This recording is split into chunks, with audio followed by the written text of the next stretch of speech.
Makakasama natin sa ating kusina ngayong umaga si Jana Sevilla, campaigner ng People for Ethical Treatment of Animals o PETA sa Asia Pacific.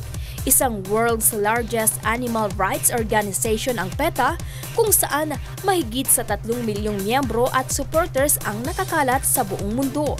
Isa sa mga layunin ng organisasyon na protektahan ang karapatan ng mga hayop sa kahit anong uri ng pang-aabuso. Para gawin ito, ano kaya ang almusal ni Jana para magkaroon ng lakas sa maghapon na gawain?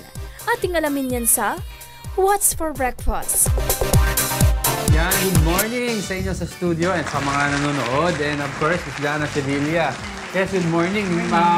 Maganda yung line of work mo, no? Because it's very rare na makita mo, especially sa Philippines, the people who protect the animals. And it's a very daunting job.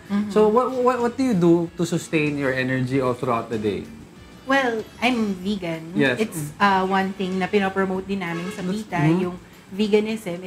For us, it's the best way to help animals. Yes. To not eat them. And your choice to be vegan is specifically, is it because dietary concerns also? No, or just because... ethical reasons. So, ano difference ng vegan? Di ba there's also the people who are just vegetarian? Ano difference ng vegan sa ang vegetarian? ay plant-based din, but they still consume animal byproducts like dairy, eggs. Okay.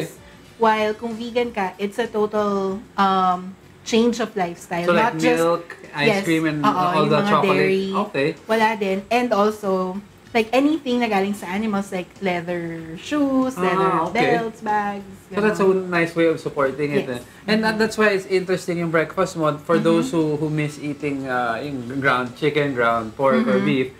It's nice to see na there's an alternative way. Can you tell us about your breakfast? Yes. This is my favorite breakfast. It's called tofu scramble. Yes. So it's made of tofu and mushrooms, bell peppers, spring onions, garlic, and other spices.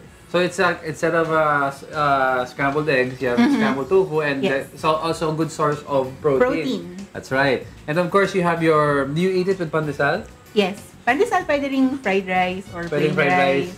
Pero interesting. And of course, we also share with our viewers yung calorie content nito and nutrition information because a lot of people want to know what they're eating and how it affects them. Could you share with our viewers? Sure. Yeah.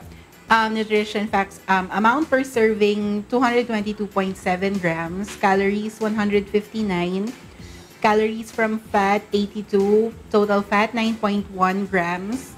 Sodium, 616 milligrams. Potassium, 532 milligrams.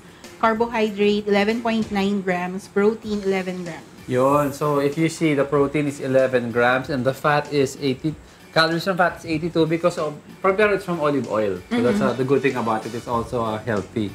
And, well, thank you very much for sharing with us your breakfast. And we hope to talk to you some more. Balik sa inyo dyan sa studio.